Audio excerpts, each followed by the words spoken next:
Hello friend, welcome to competitive physics. आज हम लोग बचा हुआ क्वेश्चन डिस्कस करने वाले हैं आईआईटी जेईई के। जो टॉपिक है वो थर्मल प्रॉपर्टी ऑफ मैटर है। ये आईआईटी जेईई 2004 का क्वेश्चन है। If temperature of sun were to increase from T to 2T, मतलब सन का टेम्परेचर दोगुना कर दिया जाए और रेडियस को दोगुना कर दिया जाए, तो ratio of radiant energy received on earth, तो जो रेडिएशन एनर्जी अर्थ पे आ रही है वो कितने गुना बढ़ जाएगी। तो आपको पता है ब्लैक बॉडी रेडिएशन, मान लीजिए सन को एक ब्लैक बॉडी है, तो ब्लैक बॉडी रेडिएशन कितना होता है। Emission from the black body EB1 equal to sigma A1T1 power 4, और रेडियस बढ़ाया गया बाद में ये हो गया। तो कहने का मतलब जो रेडिएशन है that is directly proportional to area and T⁴ मतलब, और सरफेस एरिया क्या है, surface area equal to 4πr² है। इसका मतलब black body radiation directly proportional to r² and T⁴। तो पहले क्या था, मान लीजिए पहले EB1 था और बाद में EB2 है। ये कितना हो जाएगा, R1 का स्क्वायर T1⁴ बाई R2 का स्क्वायर T2⁴। R2 क्या है, R1 का दुगना कर दिया जाएगा। R1 को मान लीजिए R है, T1 को मान लीजिए T है। R2 क्या है, पहले का दुगना है 2r²। T2 क्या है, पहले का दुगना है 2T⁴। तो ये हो जाएगा RT⁴ बाई 2 दूनी 4 r² एंड 2 दूनी 4 चौक 16 T⁴। ये हो जाएगा RT⁴ बाई 64 RT⁴। तो कहने का मतलब जो EB1 होगा, EB2 का रेशियो होगा दैट विल बी 1/64। तो कह सकते हैं कि जो ब्लैक बॉडी रेडिएशन EB2 होगा वो 64 टाइम्स EB1 के होगा। मतलब सन का रेडियस दुगना करने पे और सन का टेम्परेचर दुगना करने पे जो रेडिएशन अर्थ पे पहुंच रही है वो 64 गुना बढ़ जाएगी, राइट, 64 टाइम्स बढ़ जाएगी। Radiation emitted by the sun will be increase to 64 time. और अगर 64 गुना रेडिएशन इमिशन बढ़ गया तो इसका मतलब जो अर्थ पे मिल रहा है, मान लीजिए ये हमारा अर्थ है, तो इस पे भी 64 गुना बढ़ जाएगा, राइट। इस पूरे रेडिएशन का थोड़ा सा रेडिएशन हमारी धरती पे आता है, इतना रेडिएशन। लेकिन अगर ये 64 गुना बढ़ गया तो इंटेंसिटी भी 64 गुना बढ़ जाएगी, तो यहाँ पे जो रेडिएशन आ रही है वो भी 64 गुना बढ़ जाएगी। Okay, next question. The temperature of two outer surface of a composite slab consisting of two material. हमारे पास दो स्लैब हैं, एक की थर्मल कंडक्टिविटी के है, दूसरे की 2K है, और थिकनेस पहले की x1 है, दूसरे की 4x है। ये मान लीजिए 1 है और ये 2 है। टेम्परेचर T2 यहाँ पे है और इस सरफेस टेम्परेचर T2 है। कहा गया है temperature T2 greater than T1 है। तो rate of heat transfer through the slab दिया गया है। Rate of heat transfer through the slab is A T2 minus T1 के बाई x इंटू एफ। हमें ये एफ बताना है, ये कितना होगा। तो ये प्योर कंडक्शन का क्वेश्चन है। Conduction rate of heat transfer कैसे फाइंड आउट करते हैं। मान लीजिए कंडक्शन जो लॉ गवर्न करता है वो फोरियर लॉ होता है। Fourier law governs the conduction, Fourier law of conduction. Conduction में जो हीट ट्रांसफर होता है वो फोरियर लॉ के अकॉर्डिंग होता है। कन्वेक्शन में जो हीट ट्रांसफर होता है वो न्यूटन्स लॉ ऑफ कूलिंग के अकॉर्डिंग होता है।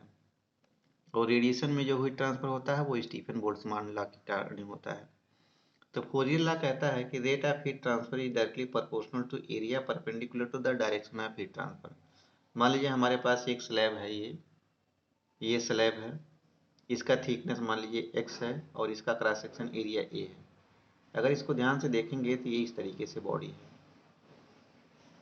है ना, ये इसका क्रॉस सेक्शन एरिया होगा और ये डायरेक्शन ऑफ हीट ट्रांसफर है, ये direction of heat transfer.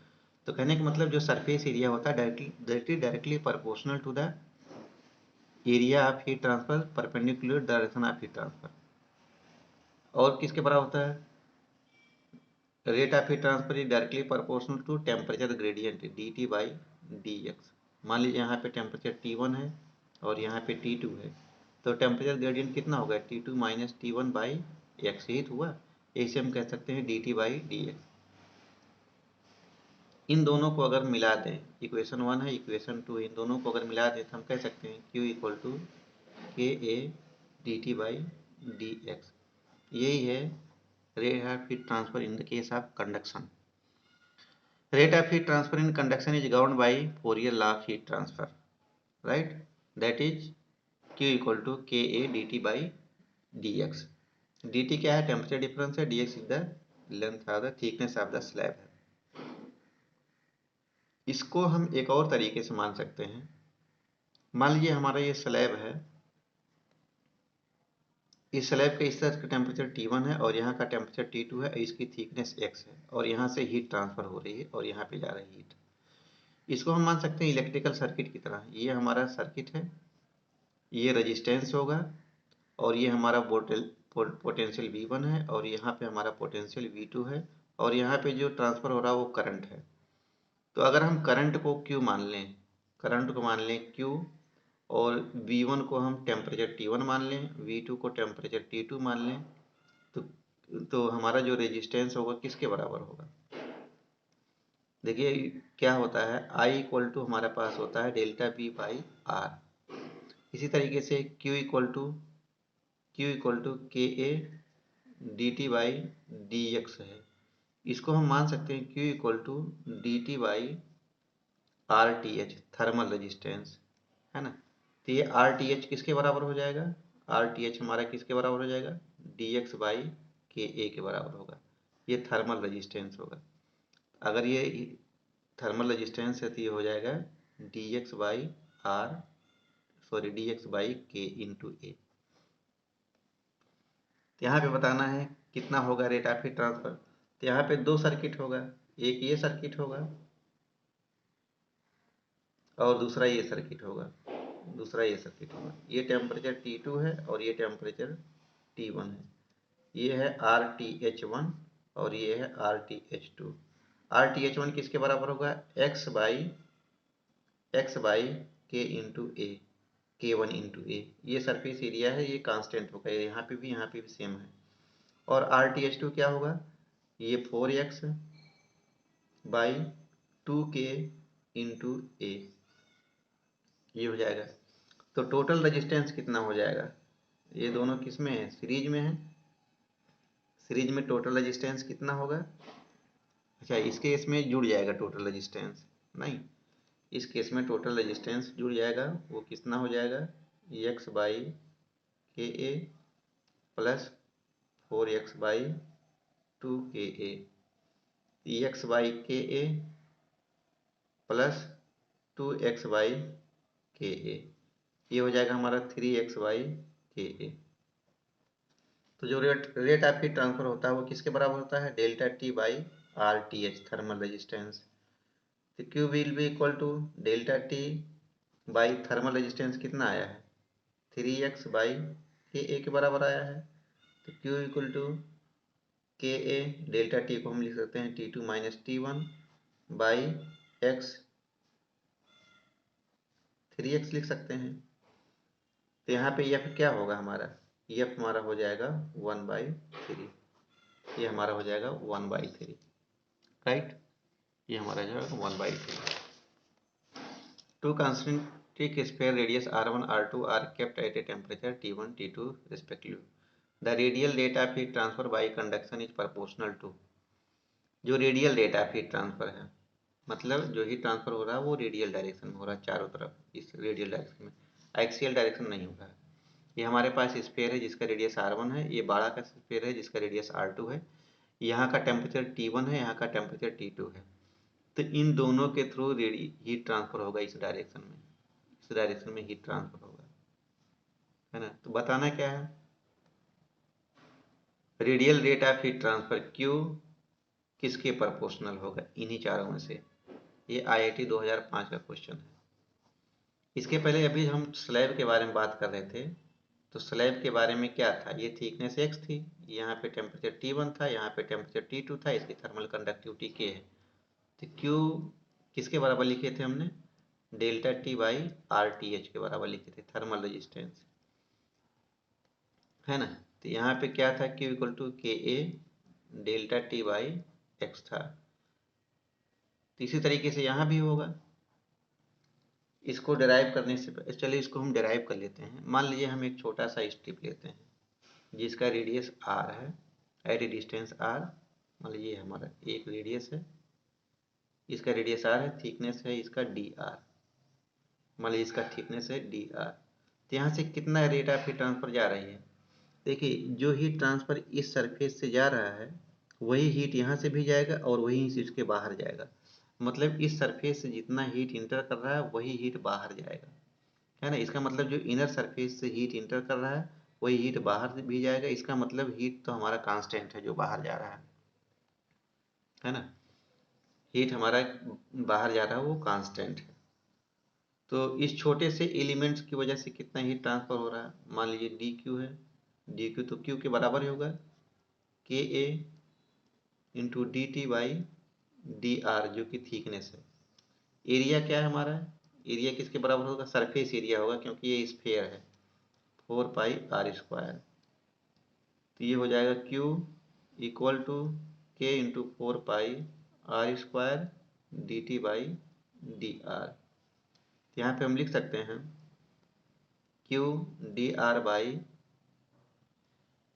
4 pi r square equal to K D T. इसको हम अगर इंटीग्रेट करेंगे तो इंटीग्रेट करने के बाद हमें मिला Q इक्वल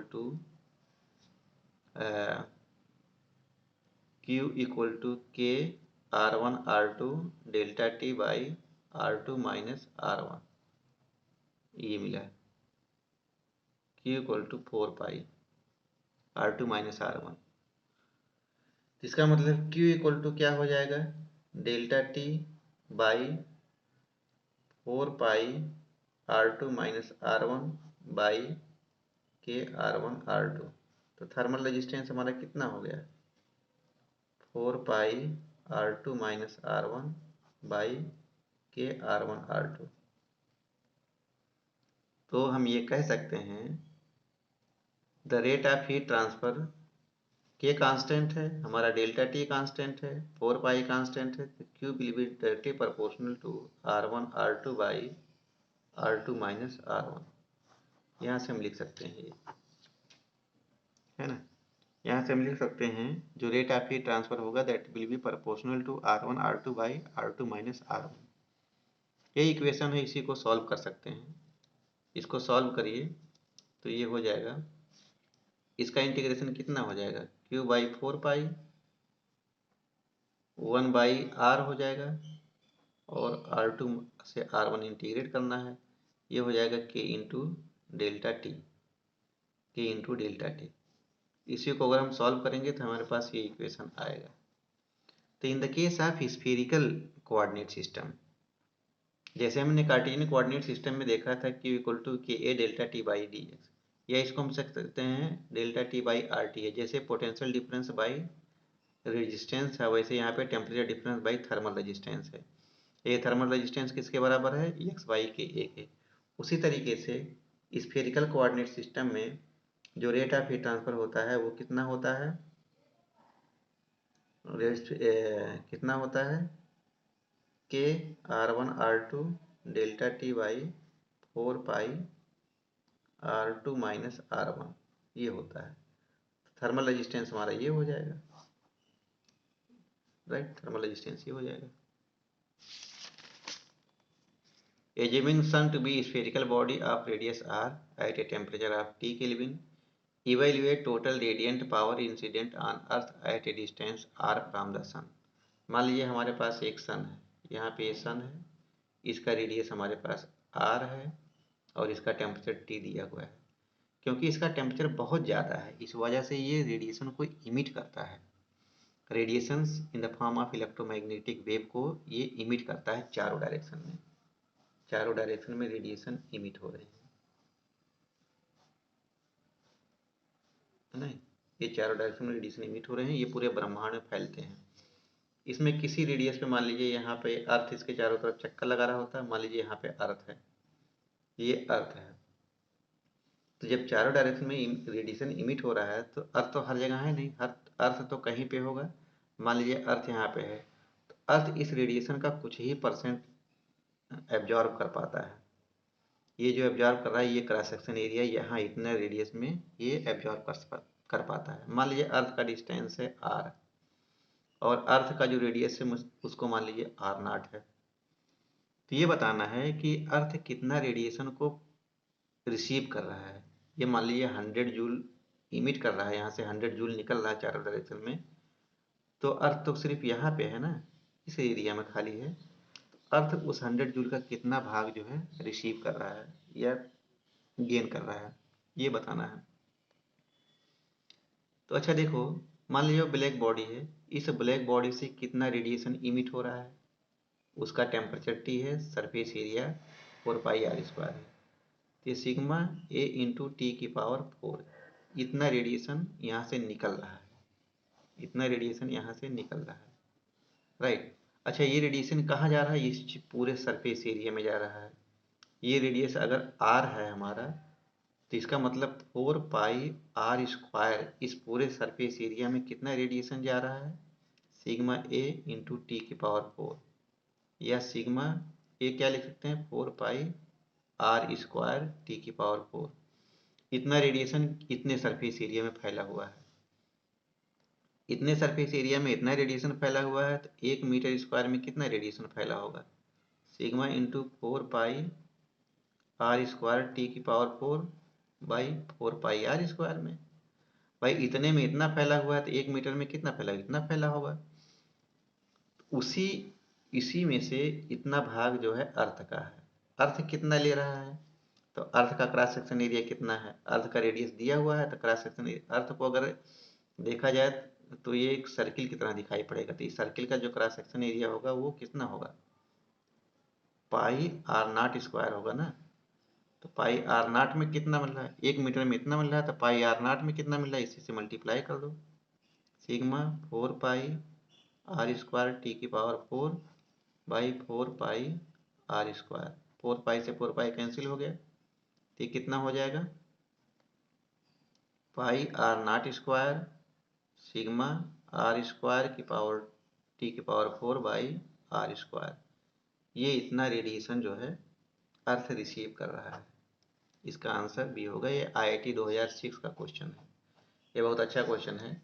इसको समझने के लिए क्या करना पड़ेगा, देखो ये मान लो ये ब्लैक बॉडी है, इस ब्लैक बॉडी का टेम्परेचर T है, रेडियस R है, तो यहाँ से कितना रेडिएशन इमिट हो रहा है, इतना रेडिएशन इमिट हो रहा है। अच्छा, ये रेडिएशन जो इमिट हो रहा है वो चारों तरफ जा रहा है। मान लो किसी पर्टिकुलर डिस्टेंस पे, जहाँ पे अर्थ और सूर्य के बीच का डिस्टेंस है मान लीजिए R है, तो इस R रेडियस पे वो चारों तरफ जाएगा ना। इसका मतलब जो पूरा सरफेस एरिया होगा 4πr² होगा, जिसमें ये रेडिएशन जा रहा है। इतने एरिया में इतना रेडिएशन जा रहा है, तो 1 मीटर स्क्वायर में इतना रेडिएशन जाएगा, तो फिर इतने में कितना जाएगा, मल्टीप्लाई कर लो उसी से। 1 में पता है तो इतने में कितना पता होगा, ये हो जाएगा, ये हो गया। 1 मिनट का क्वेश्चन है, सिंपल क्वेश्चन है ये। नेक्स्ट क्वेश्चन, हमारे पास 2 रिजिड बॉक्स हैं। एक बॉक्स ये है, इस बॉक्स में हीलियम भरा हुआ है, और एक और बॉक्स है जिसमें नाइट्रोजन भरा हुआ है, नाइट्रोजन भरा हुआ है। 1 मोल ऑफ नाइट्रोजन है, इसमें भी 1 मोल है और इसमें भी 1 मोल है। Ideal gas place in box contain 1 mole of nitrogen eight T0, इसका जो टेम्परेचर है T0 है। And other contain 1 mole of helium, जो जिसमें हीलियम भरा है 1 मोल, उसका टेम्परेचर है 7/3 T0। उन दोनों को कांटेक्ट में रखा जाता है, फाइंड द फाइनल टेम्परेचर। इन दोनों को थर्मल कांटेक्ट में रखा जाता है, इसका टेम्परेचर ज़्यादा है, इसका टेम्परेचर कम है, इसका मतलब टेम्परेचर डिफरेंस होगा जब सटा के रखेंगे दोनों को। तो हमेशा ध्यान रखिए, जहाँ कहीं टेम्परेचर डिफरेंस होगा वहाँ हीट का ट्रांसफ़र होगा। अगर डेल्टा T 0 हो गया तो हीट का ट्रांसफ़र भी 0 हो जाएगा। तो इन दोनों को जब हीलियम बॉक्स को नाइट्रोजन के बॉक्स को एक साथ रखा गया थर्मल कांटेक्ट में, ये जो है कांटेक्ट सरफेस ये कंडक्टिव है, इसकी थर्मल कंडक्टिविटी है। ये इंसुलेटेड नहीं है, तो हीट यहाँ से यहाँ फ्लो करेगी। तब तक फ्लो करेगी जब तक दोनों का टेम्परेचर बराबर ना हो जाए। मान लीजिए यहाँ का टेम्परेचर दोनों का बराबर हो गया, उसका टेम्परेचर है Tf, तो फाइनल टेम्परेचर बताना है कितना होगा। जब दोनों को थर्मल कांटेक्ट में रखा गया तो हीट यहाँ से यहाँ बहना चालू होगी, तब तक बहेगी जब तक इसका टेम्परेचर और इसका टेम्परेचर दोनों का टेम्परेचर सेम ना हो जाए। मान लो फाइनल टेम्परेचर Tf हो गया, इसका मतलब इसका टेम्परेचर Tf से ज़्यादा होगा, है ना। इसका टेम्परेचर Tf से ज़्यादा होगा तब न हीट यहाँ जा रही है, और इसका टेम्परेचर Tf से कम होगा, इसी वजह से यहाँ पे हीट जा रही है। तो कहने का मतलब ये Tf तक आएगा और ये Tf तक आएगा कितना हीट लिया। मान लो हीलियम का है, इनिशियल टेम्परेचर ये है, फाइनल टेम्परेचर ये है, तो कितना हीट ट्रांसफर हुआ, क्यों हीलियम की वजह से कितना हीट ट्रांसफर हुआ, mCp डेल्टा T, या आप कह सकते हैं n number of mole Cv delta T कह सकते हैं। Cv क्या है, कांस्टेंट वॉल्यूम, ये दोनों बॉक्स इनका वॉल्यूम कांस्टेंट है, इसलिए हमें Cv लिया गया है, Cp नहीं लिया गया है ना। n1 C1 delta T1। उसी तरीके से नाइट्रोजन का होगा N2 नाइट्रोजन का Cv2 इंटू डेल्टा T2। चूंकि N1 N2 सेम है, क्योंकि दोनों में एक एक मोल है, इसलिए कैंसिल हो जाएगा। इसका मतलब Cv1 डेल्टा T किसके बराबर होगा, इनिशियल टेम्परेचर कितना था 7/3 T0, फाइनल टेम्परेचर Tf आया हुआ है, यहाँ पे Cv2 है, T2 है, ये टेम्परेचर ज़्यादा है, ये टेम्परेचर कम है, इसका मतलब Tf माइनस T0 होगा। इसी को सॉल्व करना है, फाइनल टेम्परेचर मिल जाएगा। अब मैं Cv क्या पता है, Cp पता नहीं है, Cp minus Cv equal to R होता है, और gamma equal to Cp by Cv होता है।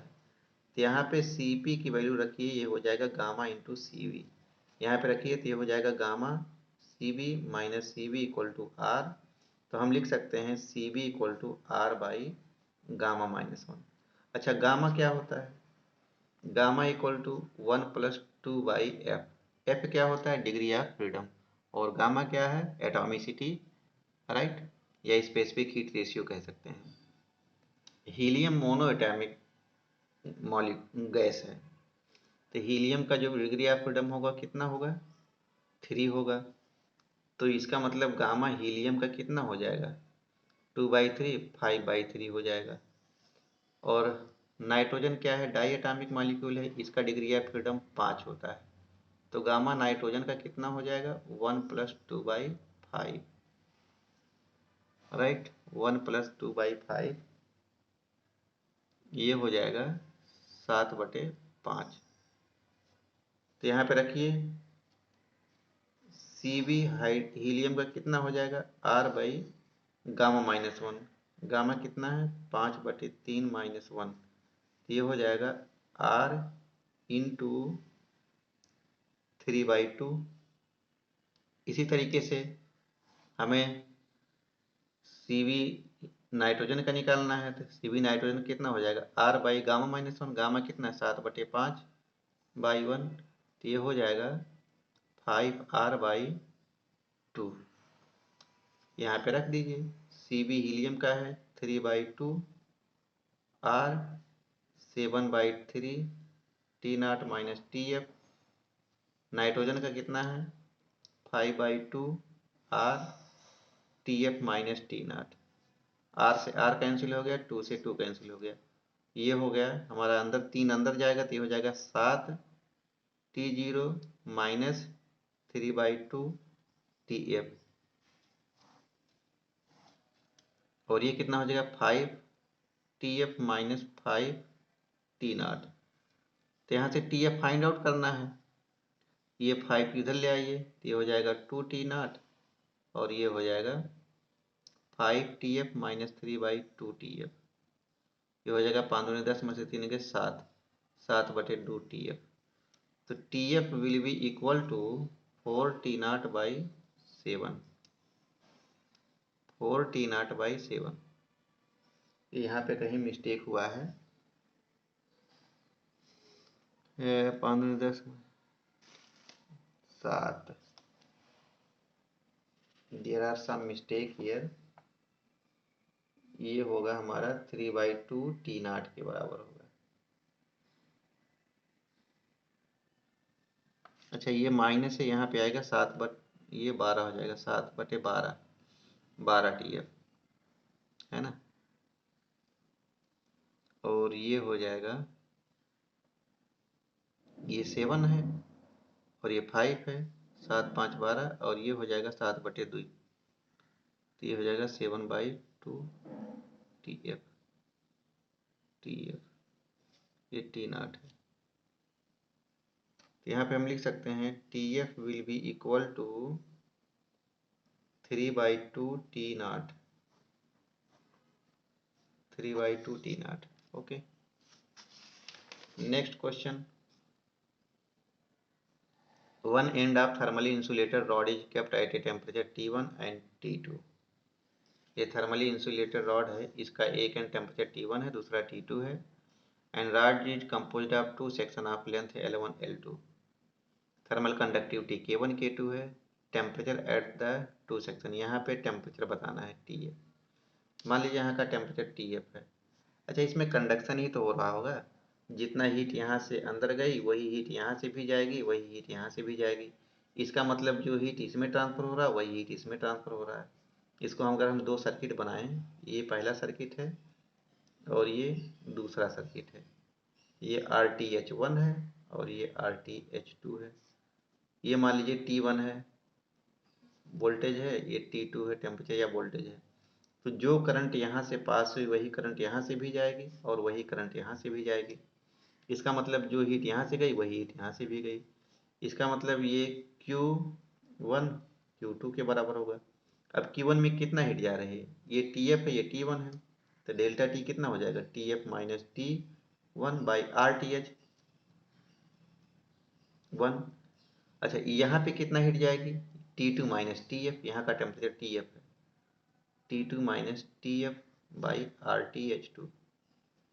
ये जो टेम्परेचर दिया गया है इस फेस का टेम्परेचर है, पूरे फेस का टेम्परेचर है। और यहाँ ये जो टेम्परेचर है पूरे फेस का टेम्परेचर, ये भी टेम्परेचर अगर इसको 3D में देखा जाए इस तरीके से होगा, तो ये पूरे फेस का टेम्परेचर T2 है। और उसी तरीके से यहाँ पे भी ये पूरे फेस का टेम्परेचर T2 है ना। ये पूरे फेस का टेम्परेचर T2 है। इसी तरीके से ये भी फेस होगा, ये फेस होगा, इस पूरे फेस का टेम्परेचर क्या होगा, TF होगा। तो TF बताना है। अच्छा, RTH थर्मल रेजिस्टेंस आपको बताया गया था, क्या होता है, थिकनेस मीन्स L1/K1 इंटू ए। एरिया तो कांस्टेंट होगा, ये जो एरिया है ये सब जगह कांस्टेंट है, तो एरिया कांस्टेंट होगा, एरिया को हटा दो तो इसको हम लिख सकते हैं TF minus T1/L1/K1 equal to T2 minus TF/L2/K2। इसी को सॉल्व करना है, यह इसको हम लिख सकते हैं K1 TF माइनस T1/L1, तो L1 वहाँ चलेगा, यहाँ का L2 यहाँ आएगा, ये हो जाएगा T2 minus TF into K2 into L1। TF निकालना है, TF को ध्यान रखिए, K1 L2 TF minus K1 L2 T1, यहाँ पे K2 L1 T2, यहाँ पे K2 L1 TF। TF यहाँ पे है और TF यहाँ पे, उसको इधर ले आइए, ये हो जाएगा K1 L2 plus K2 L1, ये हो जाएगा हमारा TF। ये क्या होगा, K2 L1 T2 plus K1 L2 T1, तो TF हो जाएगा हमारा K2 L1 T2 plus K1 L2 T1 divide by K1 L2 plus K2 L1, ये हो जाएगा K2 L1 T2, K2 L1 T2 कहाँ पे है, K2 L1 T2 K1 L1, तो जो ऑप्शन होगा देख लीजिएगा। Next question, a long metallic bar is carrying heat from one end to other end under steady state, the variation of temperature with X is. है ना। हमें variation of temperature with X बताना है, कैसा होगा। ये long metallic bar is carrying heat from one end, ये long metallic bar है, ये मेटल का बार है, यहाँ पे टेम्परेचर T1 है, यहाँ पे टेम्परेचर T2 है, थर्मल कंडक्टिविटी K है, यहाँ से हीट यहाँ पे जा रही है, ये Q है, ये भी Q है।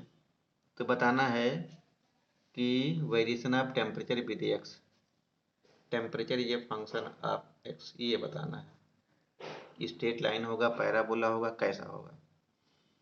तो इसके लिए हमने बताया है, मान लो इसको हम इलेक्ट्रिकल सर्किट मान लें, तो ये हमारा जो थर्मल रेजिस्टेंस हो जाएगा, ये हमारा T1 हो जाएगा, ये हमारा T2 हो जाएगा, और ये थर्मल रेजिस्टेंस RTH है।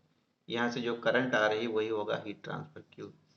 तो Q किसके बराबर होगा, Q इक्वल टू जैसे I होता है डेल्टा B बाई रेजिस्टेंस, वैसे Q होगा डेल्टा T बाई रेजिस्टेंस, ये होगा थर्मल रेजिस्टेंस। डेल्टा T क्या है, T2 माइनस T1।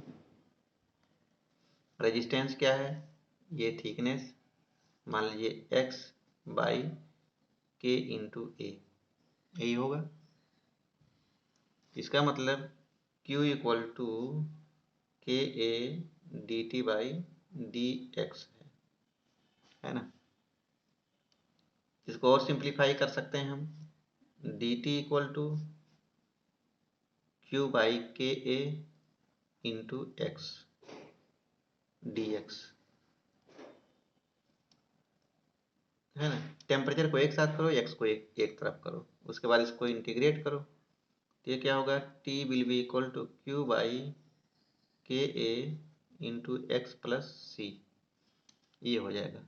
ये माइनस साइन होता है, यहाँ पे माइनस साइन क्यों होता है, क्योंकि हीट हमेशा हाई टेम्परेचर से लो टेम्परेचर की तरफ बहती है। हीट हमेशा हाई टेम्परेचर से लो टेम्परेचर, यहाँ पे हम क्या कहेंगे T2 बाई माइनस T1 कह रहे हैं, लेकिन हीट यहाँ से यहाँ जा रही है, इसका टेम्परेचर ज़्यादा है, इसका टेम्परेचर कम है, हमने दर्शाया इधर, तो इसलिए वह यहाँ पे माइनस आया हुआ है, तो यहाँ पे माइनस है। अगर हम T को मान लें y और x को x मान लें, तो ये हो जाएगा y equal to minus Q by K A X plus C. एक तरीके से y equal to minus M X plus C हो गया, y equal to minus M X plus C, ये इक्वेशन ऑफ स्ट्रेट लाइन है।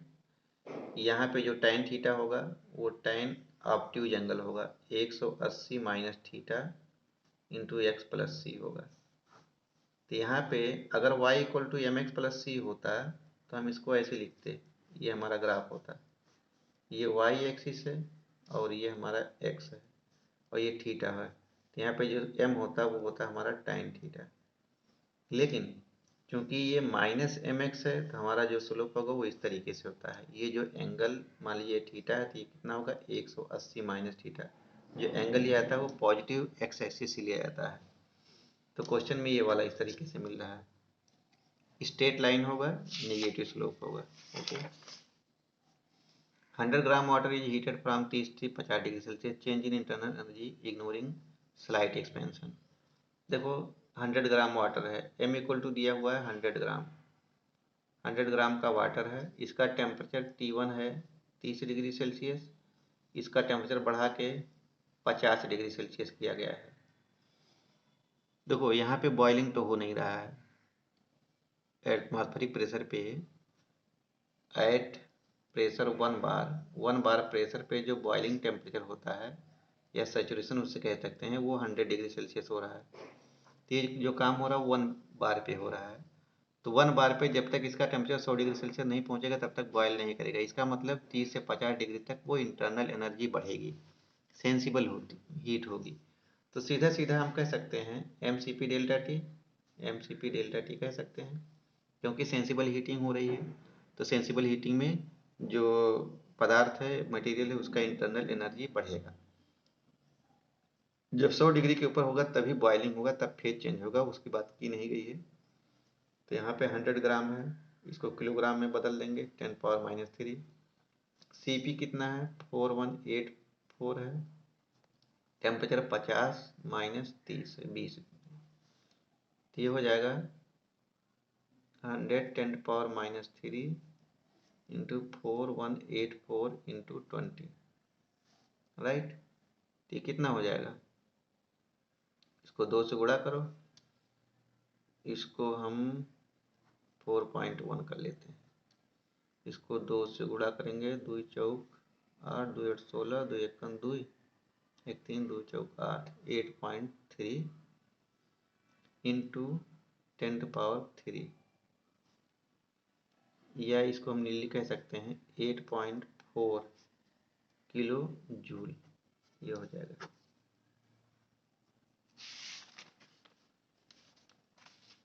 Next question देखते हैं। Specific heat of metal at low temperature T is given by, specific heat दिया गया, specific heat is दिया गया है 32 T/400⁻3। स्पेसिफिक हीट प्रॉपर्टी है, ये फंक्शन होती है टेम्परेचर का, this is function of temperature. यहाँ पे दिया गया है, हालांकि ये जो प्रॉपर्टी है ये कम टेम्परेचर वेरिएशन में दिखाई नहीं पड़ता है, लेकिन अगर टेम्परेचर का वेरिएशन ज़्यादा है तो स्पेसिफिक हीट वगैरह बदलती जाती हैं। तो कह सकते हैं Cp is a function of temperature. तो यहाँ पे दिया गया है किस तरीके से Cp बढ़ रहा है। 100 gram of this metal is cooled from 20 to 4K specific refrigerator after 27 degree Celsius.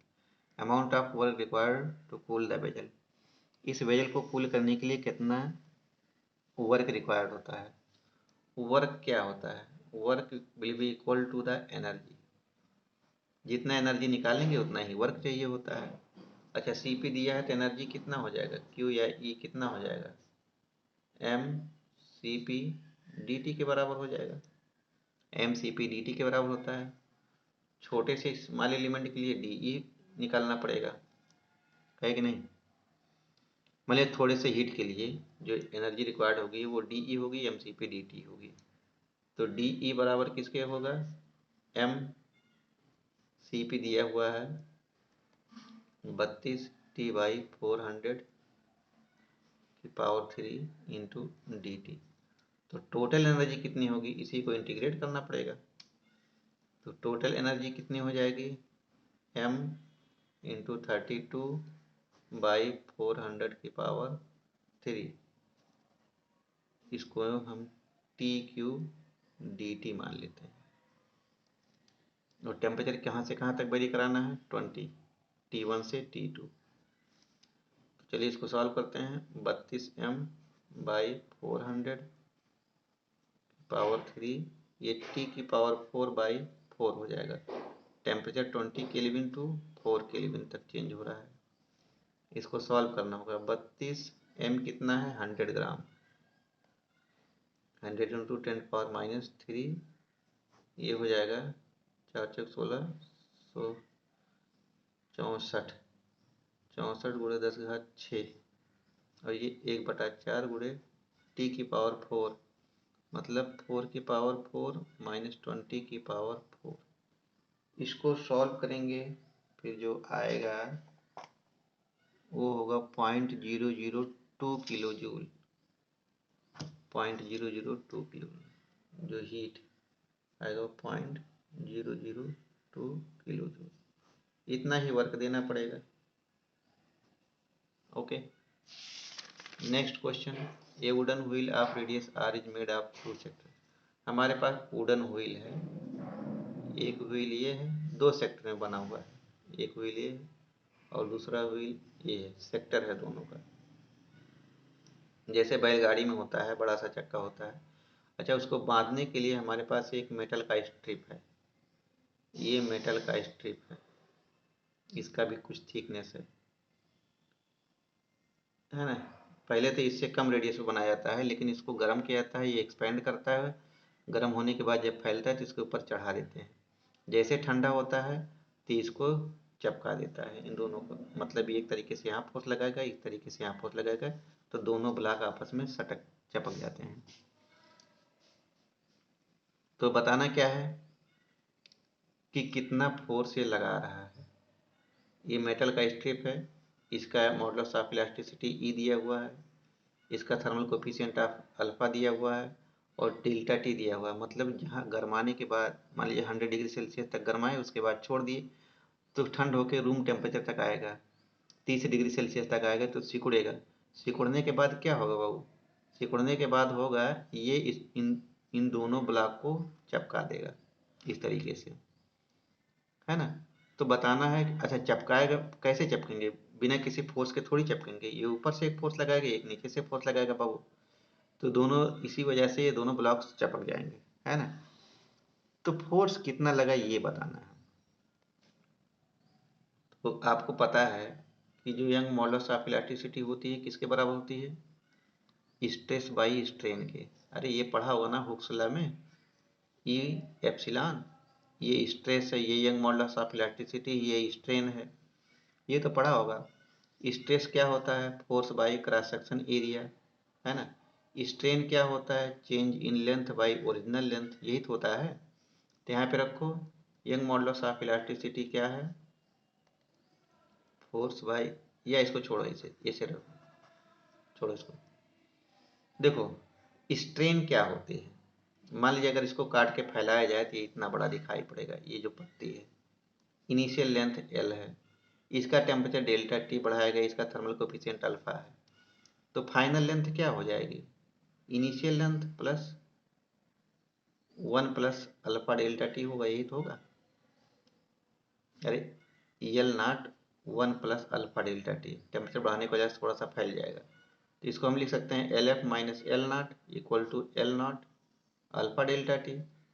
इसको हम L F minus L naught, इसको नीचे ले आओ, L naught equal to alpha delta T, ये हो गया। अच्छा L F minus L naught क्या है? चेंज इन लेंथ है, और ये इनिशियल लेंथ है, ये किसके बराबर हो गया? अल्फा डेल्टा टी के बराबर हो गया। ये जो change in length by original length है यही तो होता है स्ट्रेन, इसका मतलब हमें स्ट्रेन पता चलेगा। स्ट्रेन कितना आया हमारा? अल्फा डेल्टा टी आया। तो स्ट्रेस कितना आ जाएगा? स्ट्रेस क्या होता है? Strain into modulus of elasticity, तो स्ट्रेस कितना हो जाएगा? एप्सिलॉन स्ट्रेन दिया हुआ है अल्फा डेल्टा टी इंटू ई, तो हमारा स्ट्रेस आया ई अल्फा डेल्टा टी। तो फोर्स कितना हो जाएगा? स्ट्रेस क्या होता है? Force by cross section area, E alpha delta T, तो फोर्स कितना हो जाएगा? ई ए अल्फा डेल्टा टी हो जाएगा, ये हो जाएगा एक लाइन का ई ए अल्फा डेल्टा टी। देखो फिर से कैसे निकालेंगे। मान लो ये हमारे पास मेटल का जो स्ट्रिप है इसको काट दिया गया, काट के फैला दिया गया, ये क्रॉस सेक्शन एरिया इसका, ये इनिशियल लेंथ है। टेम्परेचर बढ़ाएंगे तो इसका फाइनल लेंथ कितना हो जाएगा? Initial length 1 plus alpha delta T हो जाएगा, ये तो हो जाएगा। यहाँ से हम निकाल लेंगे strain, alpha delta T strain आ गया। अगर स्ट्रेन है तो स्ट्रेस होगा, स्ट्रेस क्या होता है? ई इंटू ई, या अल्फा डेल्टा टी इंटू ई होता है। फोर्स निकाल लीजिए एरिया से मल्टीप्लाई करके, ई ए अल्फा डेल्टा टी, एक लाइन का क्वेश्चन है ये आंसर है, ये 2012 का क्वेश्चन है, आईआईटी 2012 में आया था। तो ये फोर्स हो गया, है ना। ये तो इधर से फोर्स हो गया, इधर से भी फोर्स हो गया, तो there will be two force, तो दो फोर्स होंगे, two E A alpha delta T. गलती में ये वाला गलत हो जाएगा गलती से, इसलिए ये वाला करेंगे। भावनाओं में बहकर लोग ये वाला टिक मार देते हैं, लेकिन आंसर ये सही होगा। हमारा क्वेश्चन यहीं पे एंड नहीं हुआ है, हमें ये देखना है यहाँ पे इस ऊपर वाले ब्लॉक से फोर्स एफ लग रहा है, इस नीचे वाले ब्लॉक पे फोर्स एफ लग रहा होगा, तो दोनों फोर्स मिल जाएंगे, तो यहाँ पे रिएक्शन दिखाई पड़ेगा इस वाले जॉइंट पे। तो रिएक्शन दो रिएक्शन होगा, इसलिए दो फोर्स होंगे। Next question, a liquid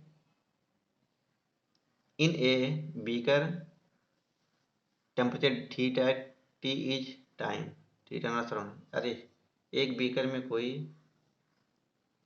liquid रखा गया है ना, मान लीजिए लिक्विड है, और सराउंडिंग का टेम्परेचर हमारे पास थीटा नॉट दिया गया है, इसका टेम्परेचर थीटा है, जो थीटा है वो ग्रेटर देन थीटा नॉट है, मतलब ये 100 डिग्री सेल्सियस पे है मान लीजिए, और ये हमारा सराउंडिंग टेम्परेचर 30 डिग्री सेल्सियस पे है।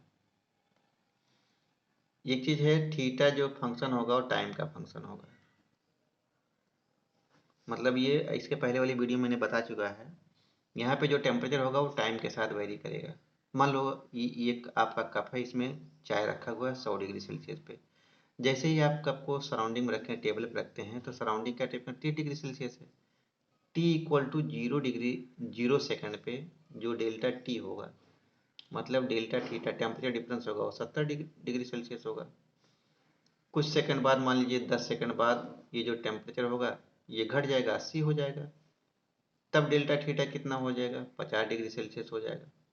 मान लो 1 मिनट के बाद, मतलब 60 सेकंड बाद, ये इसका टेम्परेचर 50 डिग्री सेल्सियस हो जाएगा। तब टेम्परेचर डिफरेंस कितना हो जाएगा, 20 डिग्री सेल्सियस। कहने का मतलब जो थीटा है that is function of time. Theta जो है टाइम के साथ वेरी कर रहा है। तो हमें बताना है कि ये जो लॉग लॉग डेल्टा थीटा, मतलब थीटा माइनस थीटा नॉट और टेम्परेचर के बीच में क्या रिलेशनशिप है, ये बताना है। तो कहाँ से आएगा, न्यूटन्स लॉ ऑफ कूलिंग तो पता होगा ना।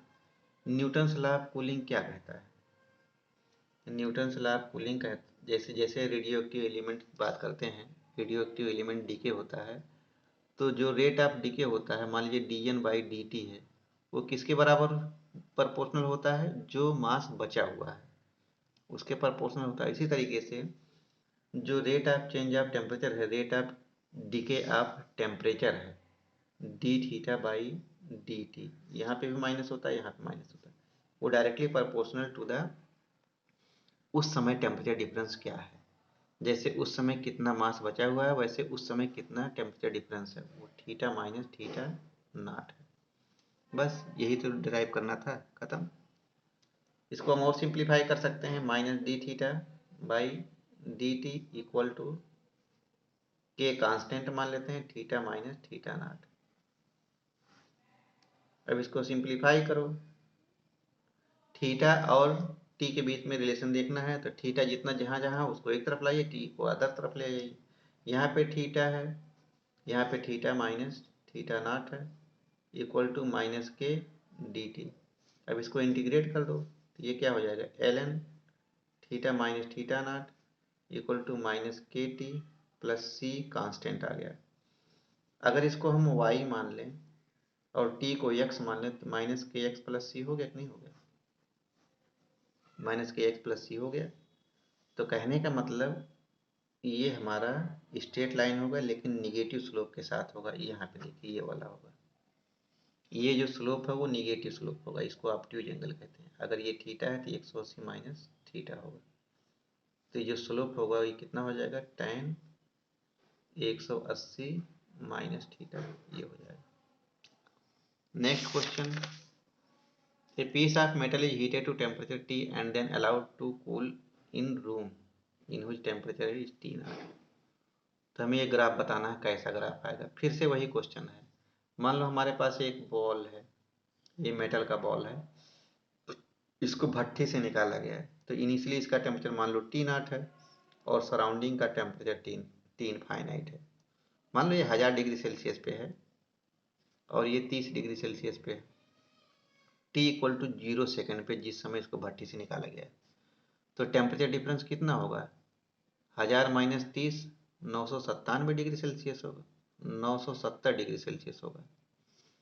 10 सेकंड बाद इसका टेम्परेचर मान लो 900 हो गया, तब डेल्टा टी कितना हो जाएगा, 900 माइनस 30, 870 डिग्री सेल्सियस होगा। इस तरीके से टेम्परेचर घटता जाएगा जैसे जैसे टाइम बढ़ता जाएगा।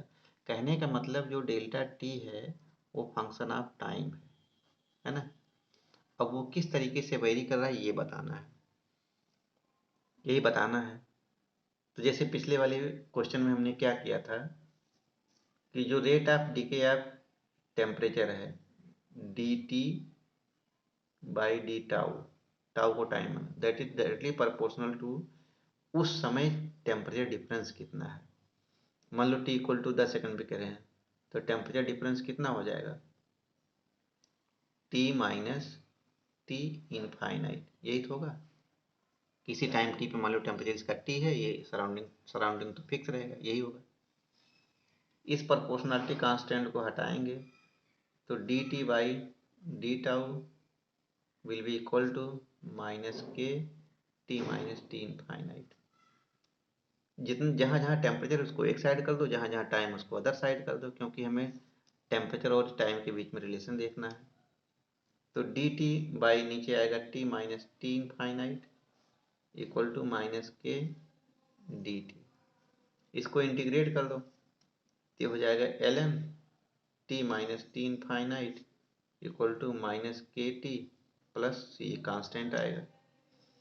क्योंकि हमें टेम्परेचर टी और टाइम टी के बीच में ग्राफ प्लॉट करना है तो इस लॉग को हटाना पड़ेगा। लॉग को उधर ले जाएंगे तो ये हो जाएगा T minus T infinite equal to E की power minus K T plus C हो जाएगा। इसको और सिंप्लीफाई कर सकते हैं, टी इक्वल टू हो जाएगा टी इनफाइनाइट प्लस ई की power minus K T plus C. ये इक्वेशन आया हमारे पास। ये ग्राफ कैसा होगा? चलो y इक्वल टू ई की पावर x ग्राफ कैसा होता है? y इक्वल टू ई की पावर x ग्राफ ये होता है ना? तो y इक्वल टू ई की पावर माइनस का x ग्राफ, इसी का मिरर इमेज ले लेंगे तो ये इस तरीके से आ जाएगा। ये है e की पावर माइनस एक्स का e की पावर ये प्लस एक्स ग्राफ है। यहाँ पे कुछ ऐड नहीं है तो इसका मतलब ये इस एक्सिस x एक्सिस के पैरेलल जाएगा, अंत में यहाँ पे जाके मिलेगा। लेकिन अगर इसी में अगर कुछ जोड़ देते तो मान लो कुछ जोड़े तो उस यहाँ से थोड़ा शिफ्ट हो जाएगा, ये इसके पैरेलल जाएगा। तो यहाँ पे देखो टी नॉट जुड़ा हुआ है तो इसका ग्राफ कैसे बनेगा? e की पावर माइनस